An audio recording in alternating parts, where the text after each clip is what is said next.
Cinema डिफ news में आपका एक बार फिर से स्वागत है। और हम इन दिनों कर रहे हैं अजीत राय से बातचीत। और अजीत राय मशहूर journalist, the world famous Indian film journalist, जो आने वाले दिनों में जल्दी ही आपको कांस के रेड कारपेट पर चलते हुए दिखाई देंगे। रेड कारपेट पर चलना उनका बरसों का सपना था और कई सालों से सिनेमा को कवर करते हुए हमने उनसे जो बात जानने की कोशिश की है उसके कुछ हिस्से आपने सुने और देखे हैं, लेकिन आज हम वहीं से फिर शुरू करेंगे और ये भी जानेंगे कि अजीत के सिनेमा, रंगमंच और उसके बीच में जो उनका व्यक्तिगत जीवन है और उसके साथ जो उनका सामाजिक जीवन है, जो परिवेश है, उसके बारे में वो क्या सोचते हैं। हम पिछली बार जो पिछली किस्त में बात कर रहे थे वो सेंसर बोर्ड की शुरुआत की बात कर रहे थे, जो अमेरिका से शुरू हुआ, जो लोकतंत्र का सबसे बड़ा पुरोधा माना जाता है।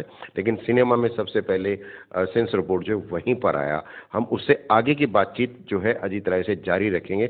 अजीत जी, ये बताइए कि अमेरिका को आप कह रहे हैं कि सबसे बड़ा ये लोकतंत्र का पुरोधा है, ये ठेकेदार है, लेकिन हर चीज पर रोक वहीं से लगती है।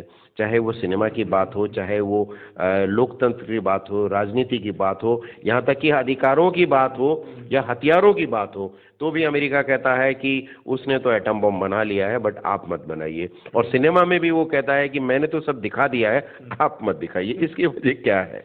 देखिए, तो मैं ये बता रहा था कि जब 1915 में D.W. ग्रिफिथ की film I the birth of a nation, तो उसमें सिविल वॉर में ये दिखाया गया कि कैसे गोरे लोगों ने काले लोगों को मार काट कर अपनी सत्ता स्थापित की है। काले औरतों के साथ बलात्कार हुए, उनकी संपत्तियां लूट ली गई, ये सब हुआ। तो जो अमेरिका महान राष्ट्र के रूप में बना है, उसकी पीछे की सच्चाई वो फिल्म दिखाती थी। उस फिल्म को दिखाते ही 10 राज्यों में दंगे शुरू हो गए। अच्छा। घरों में आग लगाए जाने लगे, ब्लैक लोगों ने रेप करना शुरू किया, काफी हंगामा हो गया। तो सुप्रीम कोर्ट ने उस फिल्म को बैन कर दिया 10 राज्यों में। वहां से सेंसरशिप की शुरुआत होती है। वहां से और अब देखिए जमाना कितना बदल गया है। अभी पिछले वर्ष कैन फिल्म फेस्टिवल में अमेरिका के खुदा माने जाने वाले फिल्मकार, जो जिनकी रेस्पेक्ट दुनिया भर में बड़ी है, जिन्होंने उस साल कैन फिल्म फेस्टिवल के कंपटीशन में जाने से मना कर दिया था, उन्होंने कहा कि उनकी फिल्म आउट ऑफ कंपटीशन दिखाई जाए। वो थे मार्टिन स्कॉर्सेसे। मार्टिन स्कॉर्सेसे की फिल्म आती है किलर्स, बहुत बड़ा लेख उस पर लिखा था, मैंने पढ़ा वो, killers of the flower moon. ये रॉबर्ट डिनेरो, लियोनार्डो डिकैप्रियो और लिली ग्लैडस्टोन, 3 उसके मुख्य के एक्टर थे हॉलीवुड के। वो 84 इयर्स में मार्टिन स्कॉर्सेसे ओसेज ट्राइब्स, जो ट्राइब्स थे ना, रोज रेड इंडियन ट्राइब्स कहते हैं इनको, ओक्लाहोमा प्रांत में अचानक पता चलता है कि जो उनकी बंजर जमीनें थी ये आदिवासियों की, उनमें से तेल निकल गया। तो जब तेल निकल गया तो वो जमीनें करोड़ों करोड़ की हो गई। तो उसमें जितने दुनिया भर के माफिया, अपराधी, व्यापारी थे, उन्होंने उस पर कब्जा करने के लिए शुरू कर दिया षड्यंत्र। 70-80 लोगों को मार डाला गया और पता ही नहीं चलता कि किसने मारा। उनकी लाशें दिखती थीं, कोई कॉन्स्पिरेसी है क्या है, और वो तेल के कुएं पर, तेल पर कब्जा करने के लिए थी। यानी कि मार्टिन स्कॉर्सेसे भी, ग्रिफिथ 1915, मार्टिन स्कॉर्सेसे 1922, मैंने 100 से 107 साल बाद सेम स्टोरी लेकर आ रहे हैं कि जो महान राष्ट्र और शक्तिशाली राष्ट्र अमेरिका बना है। देखिए, ये वहां का सिनेमा और फिल्मकार कर सकता है। आज तक एक अमेरिकन ने नहीं कहा कि तुम राष्ट्रद्रोही हो। हमारे यहाँ तो कदम कदम पर बता दिया जाएगा ना कि तुम देश के खिलाफ हो, राष्ट्रद्रोही हो। वो देश के खिलाफ नहीं थे, लेकिन उन्होंने बताया कि तुम्हारा अमेरिका जो महान राष्ट्र है गोरे लोगों का, ये काले लोग और नेटिव लोगों को मार काट कर उनकी संपत्ति पर कब्जा करके बना है। और उसमें जो लिली ग्लैडस्टोन है, जो मालकिन है उस कबीले की, वो जाती FBI, federal bureau of investigation, America की सबसे बड़ी खुफिया एजेंसी, जांच एजेंसी, उसकी स्थापना उसी हत्याकांड के बाद होती है। वो वाशिंगटन जाती है और वहाँ रिक्वेस्ट करती है वहाँ के अधिकारियों से और नेता मंत्रियों से कि ऐसा हो रहा है, आप भेजिए। और ईमानदारी देखिए कि इतना ईमानदार ऑफिसर जिसको रिश्वत देकर बरगलाया नहीं जा सका, उसने इतना अच्छा काम किया, वो अंत तक अपराधी तक पकड़ गया। और वो लियोनार्डो डिकैप्रियो जेल में गया और रॉबर्ट डिनेरो गया, और वो प्रेम की एक धोखेबाज कहानी को लेकर आते हैं। तो जो सेंस वो, लेकिन इस फिल्म पर कोई सेंसरशिप नहीं है। लेकिन जमाना बदल गया, 1915 में है, 15 में है, और उसके बाद सेंसरशिप चलती रही 1951, 1959 में सेंसरशिप हटी अमेरिका से बहुत सारी फिल्मों पर। वो गाइडेंस सर्टिफिकेट, फिर वो सब वो केवल आ गया, ग्रेडिंग होने लगी कि ये फिल्म इतने साल के बच्चों के लिए है, ये फिल्म इतने साल के बच्चों के लिए, ये फिल्म ये देखे, ऐसे ऐसे वो ग्रेडिंग होने लगी। फिर कट नहीं हुआ। हिंदुस्तान में भी सेंसर को लेकर बहुत गलतफहमी और भ्रम है। ये भ्रम इसलिए है कि सेंसर बोर्ड कहता है कि ए सर्टिफिकेट ले लो, प्रोड्यूसर कहता है कि यूए सर्टिफिकेट दे दो, क्योंकि जब तक यूए सर्टिफिकेट नहीं होगा वो टेलीविजन पर दिखाई नहीं जाएगा, तो उसका बिजनेस मारा जाएगा। तो तब सेंसर बोर्ड कहता है कि हम यूए तभी देंगे जब ये सीन हटा दो। प्रोड्यूसर उसको हटा देता है, इसी को कट करते हैं।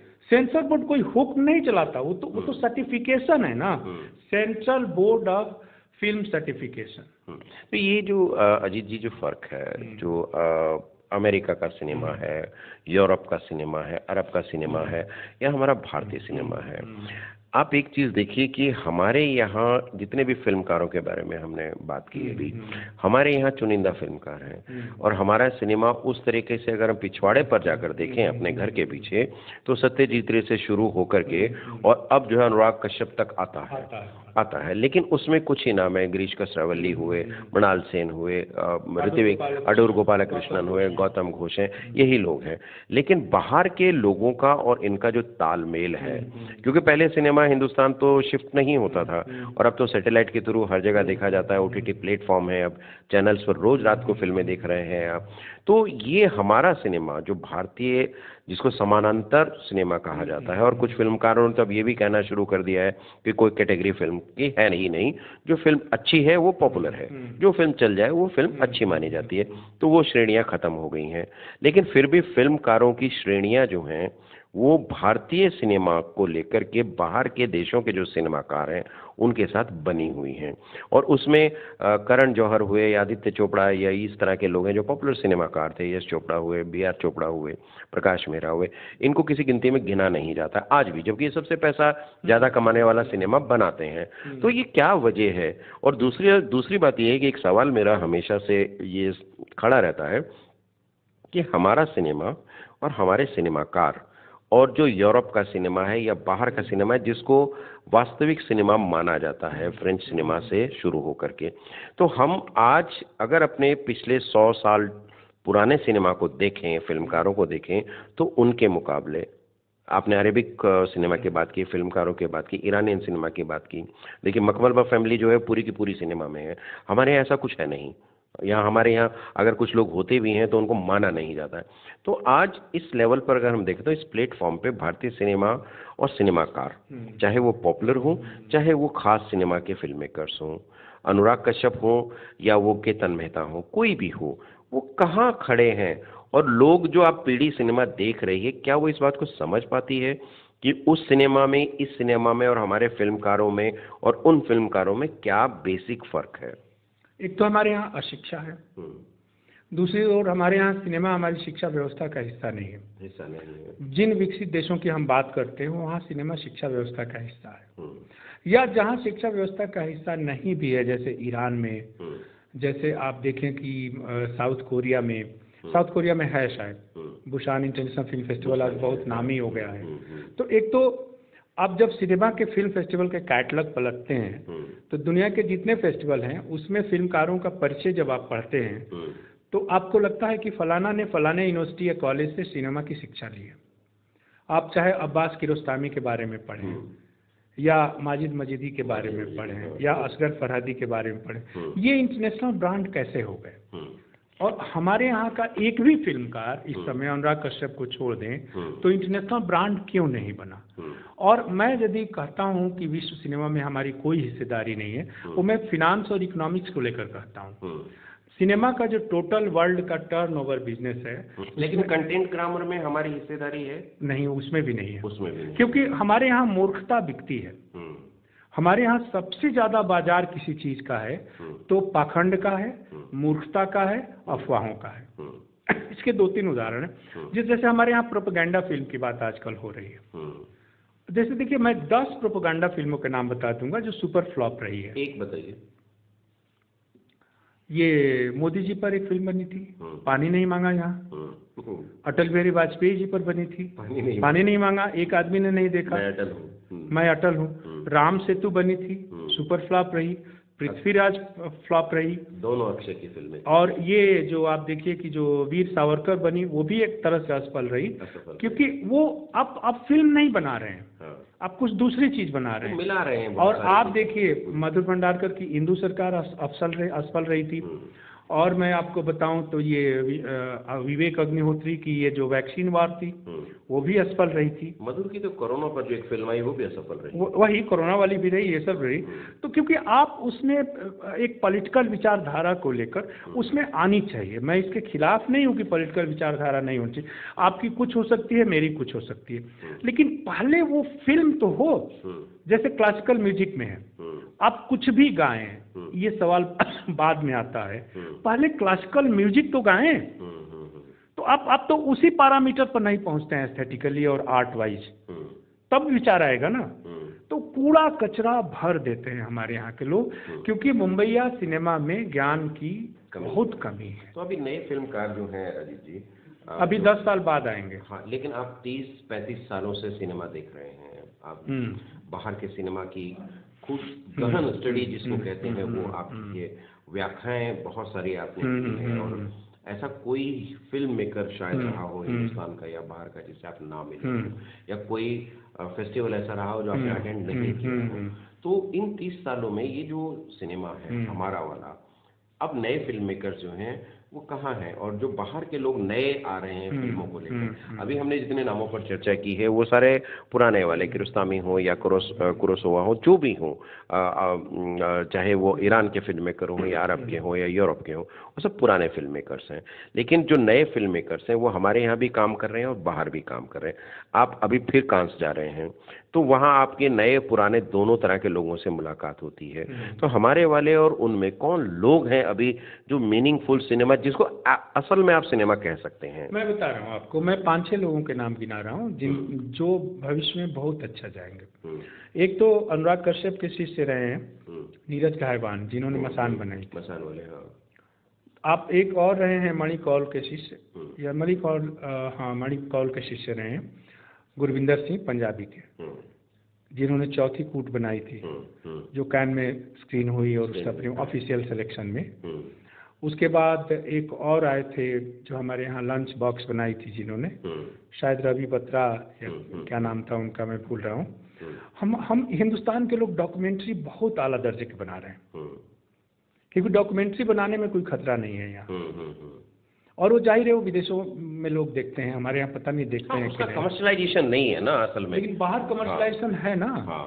आप देखो दुनिया के जो 3 फिल्म फेस्टिवल के मैंने नाम लिए, उसमें कैन के बारे में आपको बताया, बर्लिन क्या है, Berlin film festival bye and large एक सोशलिस्ट फिल्म फेस्टिवल है। सामाजिक मुद्दों पर आधारित फिल्मों को वो प्रोटेक्ट करता है और प्रश्रय देता है। वो जर्मन का फेस्टिवल है क्या, इसलिए है? अब नहीं, जर्मन का नहीं है, वो इंटरनेशनल फिल्म फेस्टिवल है।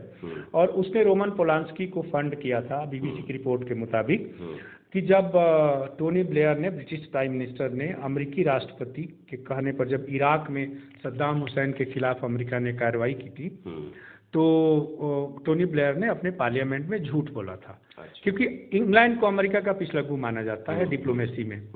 तो उस झूठ का पर्दाफाश करने के लिए रोमन पोलांस्की ने एक फिल्म बनाई थी जिसका नाम था द घोस्ट राइटर। उसमें कैसे एक उसको कमीशन किया जाता है और कैसे झूठी आत्मकथा लिखवाई जाती है और कुछ होता है। तो जर्मनी उस तरह से, जर्मनी का देखिए, वो भी उसने, जर्मनी ने शाहरुख खान की डॉन दूसरी सीरीज वाली फिल्म को सपोर्ट किया, पैसे दिए, लेकिन मेन बर्लिन फेस्टिवल में नहीं रखा, क्योंकि वो भी क्वालिटी पर समझौता नहीं करते।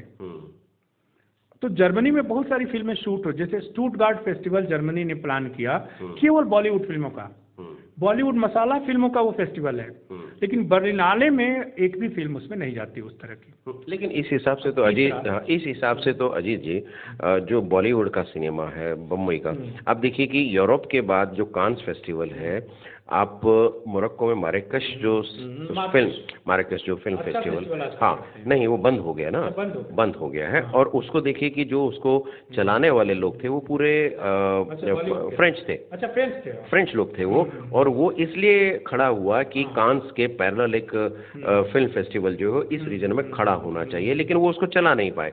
और वो उसकी वजह एक ये भी थी कि बाहर का जो सिनेमा था वहाँ आ ही नहीं रहा था। कुल मिला के वो बॉलीवुड का सिनेमा फेस्टिवल हो, बड़े फिल्म मेकर्स जो हैं वो सारे गए। अरब सिनेमा में केवल अल्गुना फिल्म फेस्टिवल है इजिप्ट का, जो कैन के की बराबरी कर सकता है। स्केल छोटा है इसका, लेकिन स्टैंडर्ड उसी तरह का है, क्योंकि उसका जो एक क्रिश्चियन इंडस्ट्रियलिस्ट है वहाँ का, एरिक्सन नाम की टेलीकम्युनिकेशन कंपनी उसकी सबसे बड़ी है, वो इजिप्ट का अंबानी है, इतना बड़ा है, उसने कुछ पैसे इन्वेस्ट किए हैं और अल्गुना फेस्टिवल चलता है। लेकिन लग्जमबर्ग जैसे फिल्म फेस्टिवल जो है वो भी तो है, और लक्सर फिल्म फेस्टिवल है वहाँ, वो भी तो हो रहा है। लोग उतने क्रेडेंशियल नहीं इकट्ठा कर पाए हैं, हाँ, जितना कि अल्गुना ने किया है। हाँ। अगला फिल्म फेस्टिवल जो अरब के लिए है, जिसमें दुनिया भर की फिल्में हैं, हॉलीवुड खड़ा है उसके पीछे, वो है रेड सी इंटरनेशनल फिल्म फेस्टिवल। अभी 3 साल हुआ आपने कवर किया, और 3 साल में ही इस फिल्म फेस्टिवल ने अपने को, वहाँ बॉलीवुड का एक बड़ा सेक्शन है, लेकिन वो सेक्शन कहाँ है आप जानते हैं? मेन फेस्टिवल जहाँ होता है उससे 25 किलोमीटर दूर शॉपिंग मॉल में बॉलीवुड को उन्होंने सिमटा दिया है। अच्छा, क्योंकि पाकिस्तानी औरतें बॉलीवुड को देखकर पागल हो जाती हैं वहाँ।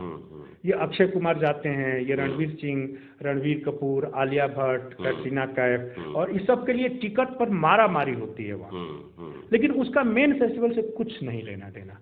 मेन फेस्टिवल में केवल शाहरुख खान की इज्जत है, उसके अलावा किसी की नहीं है।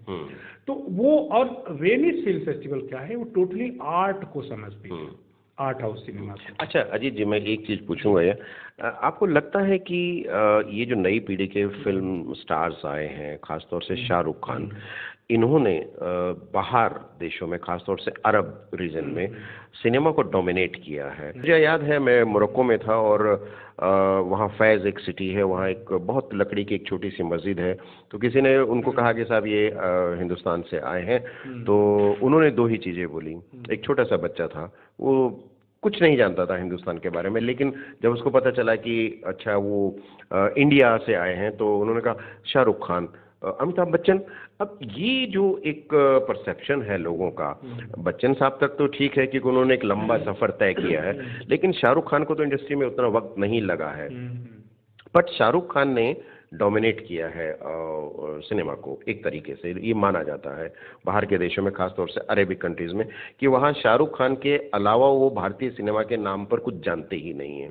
जबकि आप रूस अगर जाएं तो राज कपूर और मिथुन चक्रवर्ती पहले हुआ करते थे, लेकिन अब उस रीजन में भारतीय सिनेमा को बहुत ज़्यादा कोई जानता नहीं है, और यूरोप से लगभग गायब है। आप देखिए फ्रांस में एक समय सत्यजीत रे को जानते थे लोग, लेकिन बच्चन साहब को नहीं जानते थे, अभी भी नहीं जानते हैं। लेकिन शाहरुख खान को भी वहाँ का सबसे बड़ा जो पुरस्कार है, हालांकि फ्रांस की गवर्नमेंट ने दिया बच्चन साहब के बाद में, लेकिन वहाँ कोई उनकी कुव्वत नहीं है। बट दूसरे रीजन्स में अगर हम जाएं तो भारतीय सिनेमा की एक पहचान है, बट वो पहचान शाहरुख खान से जुड़ी हुई नहीं है, वो सत्यजीत रे से जुड़ी हुई है, या फिर इस वक्त अगर हम देखें तो अनुराग कश्यप या टिग्मांशु धूलिया जैसे जो फिल्म मेकर हैं उनसे जुड़कर देखी जा रही है। तो ये क्या वजह है? ये मतलब डोमिनेटिंग तरह का जो सिनेमा है, एक तरह से डोमिनेट किया जा रहा है, तो पैसे से हो रहा है। उसका जो व्याकरण है, उसका जो कहानी का सरोकार है, कहने का जो सिनेमा कहने की जो चीज़ है, बतियाने की जो चीज़ है, वो गायब है। तो ऐसा क्यों हो रहा है? वही ज्ञान का अभाव, वो मूर्खता का बाहुल्य, और कुछ भी बना देने की और पैसा लूट लेने की जो तड़प है, जो बहुत दिल से और अच्छे से फिल्म, जैसे पुराने जमाने जैसे हितेश मुखर्जी थे, बिमल रॉय थे, चेतन आनंद थे, देवानंद थे, राज कपूर तक, इन लोगों में एक जुनून था, वो एक एक फ्रेम के लिए।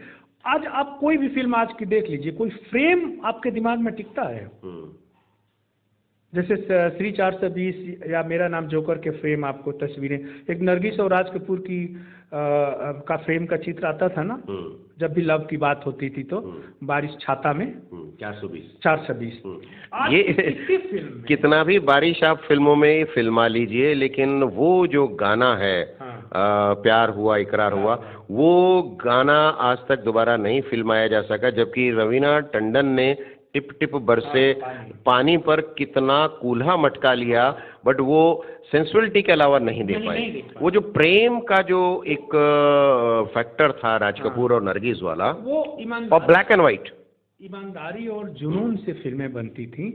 आज हमारी मुंबईया सिनेमा इंटेलेक्चुअली बैंकरप्ट हो चुका है। अच्छा, कुछ भी और रीमेक बना देते हैं, कुछ भी कर देते हैं अपनी चीज को। आपको बस सिर्फ एक उदाहरण देकर इस बातचीत को यहीं विराम देते हैं इस बात कि आपने चाइना की पीरियड सिनेमा देखा होगा। उसमें चाइना ने क्या किया कि 1996 में, मैं भूल नहीं रहा हूं तो, अंग ली की फिल्म आई थी क्राउचिंग टाइगर हिडन ड्रैगन।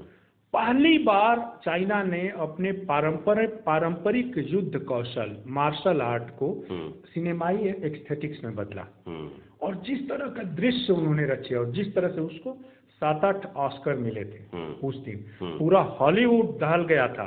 एक बाहर का फिल्मकार आकर इतनी बड़ी फिल्म बना देता है चाइना का। उसके बाद पीटर चान का वार्ड आर्ट, उसके बाद परहैप्स लव, उसके बाद बहुत सारे हांगकांग के फिल्मकार आए। किसी भी फिल्मकार में उस तरह के वायलेंस दिखाने के बावजूद वो ये नहीं कि AK-47 राइफल, क्योंकि AK-47 राइफल तो अभी इजाद हुआ है ना, लेकिन एंगली ने तो अभी हाल में भी फिल्म बनाई ना इरफान के साथ। हाँ, तो वो बनाई थी लाइफ ऑफ पाई, लेकिन उसमें कहाँ AK-47? हाँ, लेकिन वो फिल्म कितनी सौंदर्य और वो हम यदि अपनी पुरानी युद्ध कला को एस्थेटिक्स में हम नहीं बदल पाए सिनेमा में, हमारे जो तलवार और तीर के जो दृश्य कौशल थे, उन्होंने जिस तरह से मार्शल आर्ट को बदला है, या जापानियों ने जो बदला है, तो जापानियों ने पुराने को भी लिया, नए को भी लिया। तो हम तो कुछ पढ़ते लिखते नहीं है ना।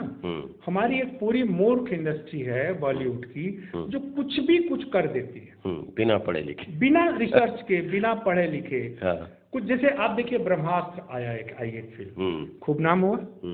आप बताइए, ब्रह्मास्त्र जो था, बच्चा जो पढ़ने वाला है वो जानता है कि वो मंत्रों से उत्पन्न की हुई शक्ति थी, ठीक है। वो कोई खिलौना था जिसके 3 टुकड़े हो जाएंगे? वो कोई खिलौना था।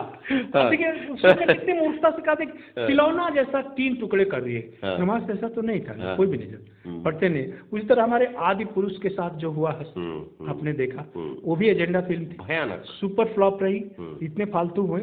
तो क्योंकि हम अपनी परंपरा और संस्कृति को भूल गए। जब हम अपने समाज की, हमारा पूरा समाज, सिनेमा का जो समाज है, वो एक तरह से इतिहास विहीन हो गया है। इतिहास और स्मृति दोनों उससे अलग हो गए हैं।